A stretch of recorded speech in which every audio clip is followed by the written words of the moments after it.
welcome you. Thailand share a long history, and we're committed to on issues of mutual interest such as trade and security, East Asia. And I'm confident that as the UK and the UK is the top destination for Thai government-funded students on science and technology. So I look forward to strengthening those links to tackle modern slavery and how we can increase the ability of holding elections in Thailand in early 2019. So I look forward to discussing all these issues with you. And once again, welcome. มีโอกาสที่ผู้นำระดับสูงทั้งสองประเทศได้มีโอกาสมาพบกันนะครับแล้วก็เรามีความสัมพันธ์ที่ดีต่อกันมาเป็นเวลาถึง400 ปีมาแล้วผมได้มีโอกาสพบท่านนายกรัฐมนตรีครั้งแรกที่การประชุม G20 ที่หางโจวนะครับก็ระลึกถึงท่านอยู่เสมอวันนี้ต้องขอบคุณให้โอกาสและให้โอกาสได้รับพบเพื่อสร้างความเป็นหุ้นส่วนทางยุทธศาสตร์ระหว่างกันอย่างที่ท่านได้กล่าวเมื่อสักครู่ทราบว่าท่านมีภารกิจมากมายนะครับเมื่อสักครู่ก็ได้ติดตามการทำงานของท่านในการประชุมที่ House of Commons เมื่อสักครู่นี้ก็ยินดีกับความก้าวหน้านะครับในการดำเนินการในเรื่องกระบวนการ Brexit แล้วก็หวังอย่างยิ่งว่าจะทุกอย่างประสบความสำเร็จนะครับแล้วก็ชื่นชมในบทบาทการเป็นผู้นำของท่านคุยกันต่อไปนี้ก็คงจะเป็นเรื่องที่เราจะทำงานกันยังไงให้สอดคล้องกับนโยบาย policy เรื่อง global Britain นะครับกับนโยบายของไทยที่จะซัพพอร์ตคือสนับสนุนซึ่งกันและกันในหลายอย่างซึ่งทาง UK นั้นมีขีดความสามารถสูงนะครับทางไทยก็จะหารือในเรื่องเหล่านี้ครับเรื่องสำหรับการเดินหน้าทางการเมืองไปสู่การประชาธิปไตยผมยืนยันนะครับว่าต้นปีหน้าจะมีการเลือกตั้งแน่นอนเพราะว่ากฎหมายต่างๆก็เริ่มทยอยออกมาแล้วนะครับประเด็นสำคัญในงานก็คือเราต้องเตรียมการจัดงานเฉลิมฉลองพิธีบรมราชาภิเษกของรัชกาลที่ 10เราด้วยนะครับก็จะทำไปพร้อมๆกันนะครับ Thank you very much. Thank you. Thank you Thank you. Thank you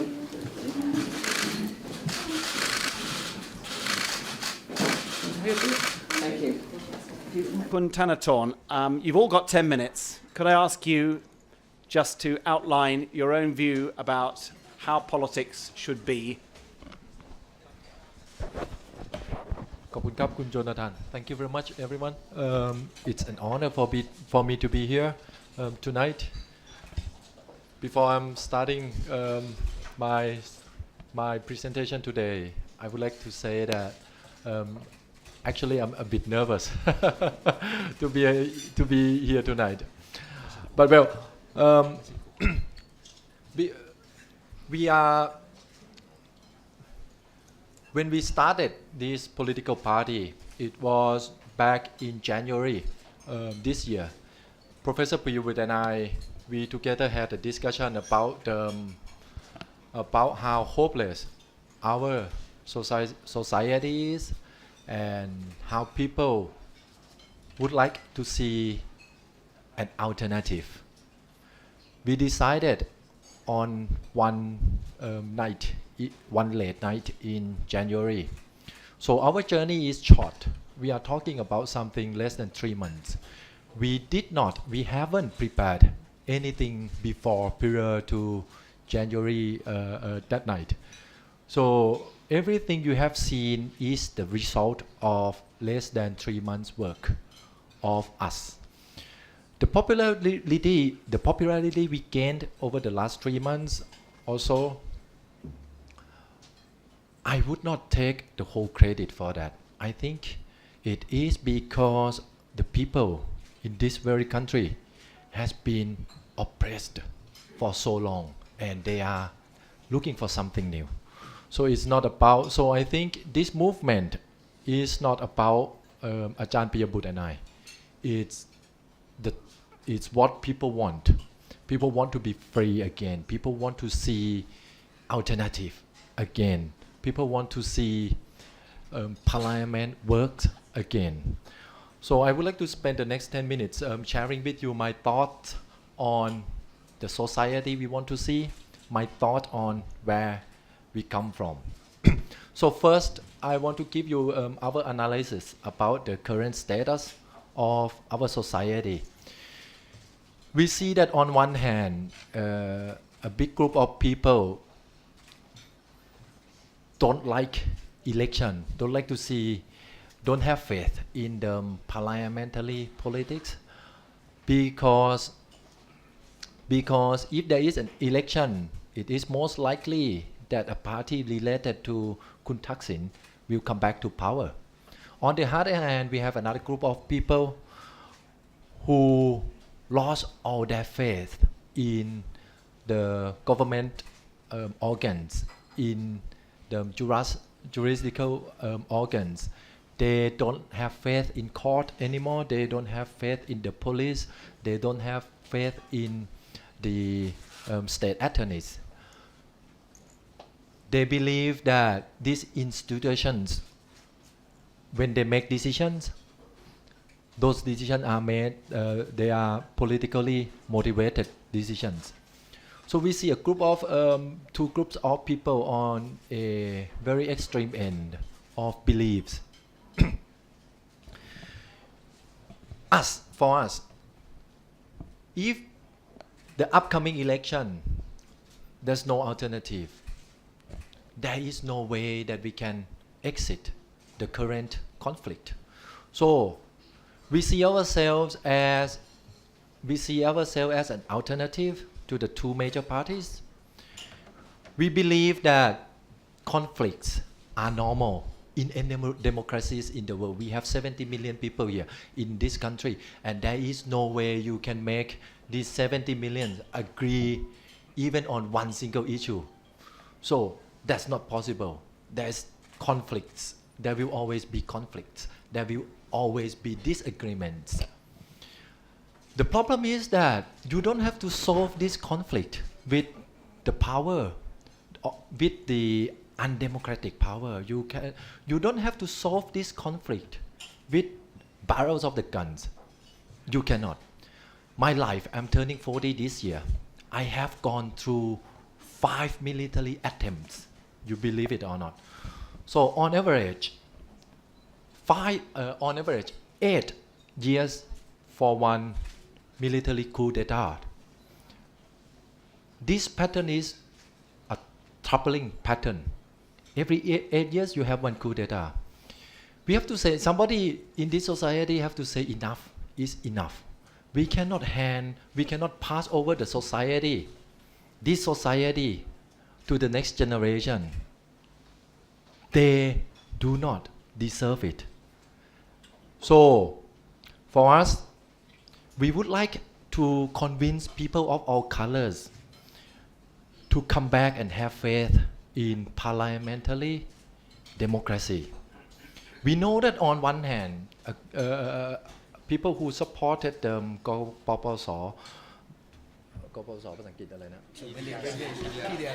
PDRC, on one hand, you have a group of people who supported PDRC, and I totally understand their feeling, their dislike of the corruption. I totally understand it. But our history, I mean human history, has proven that better democracies are better at fighting corruption. This much is clear. So what we need is more democracy, not less democracy. What we need is a free and fair election that would bring a true democracy to this society. That is what our party would strive for. That is what the founding members of this party believe. Out of, if you know, let's use some common sense here. If coup d'etat can solve this conflict, Thailand would have been the most prosperous countries in the world because we have the highest numbers of coup d'etat in our histories, right? So if coup d'etat can solve problems, then all of us, all of the Thai people would be rich, very rich by now.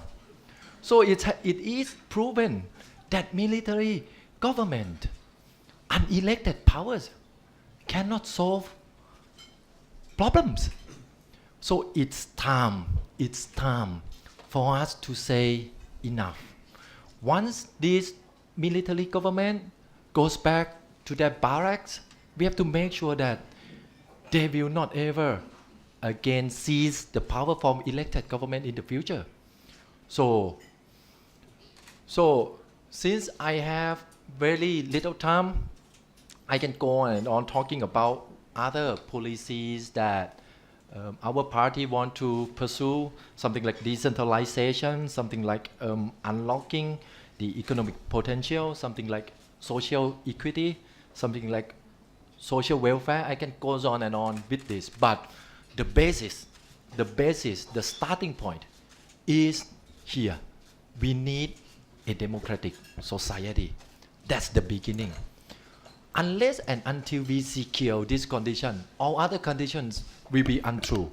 If you talk about welfare, if you talk about all other things, without talking about bringing democracy back in this society, you are not true to yourself, at least in my opinion. So, how? The question is how? The question is how? Democracy does not equal to protesting against military government. Democracy does not equal to rejecting outside prime minister. But rejecting outside prime minister, protesting against current military government is a good start. Since we have many political representatives from many political parties on this panel, I would like to see a pledge. A pledge. I would call it a pledge to restore democracy in this country. First of which, and I have 4 points here. Point number 1, we have to demand free and fair election in February 2019. Second, after the election, all the pro-democracy political parties must insist that outside prime minister will not be implemented. The third point will be that pro-democracy political parties together collectively propose to form a new constitution drafting assembly elected by the people to draft a new constitution, then put the new draft into a referendum.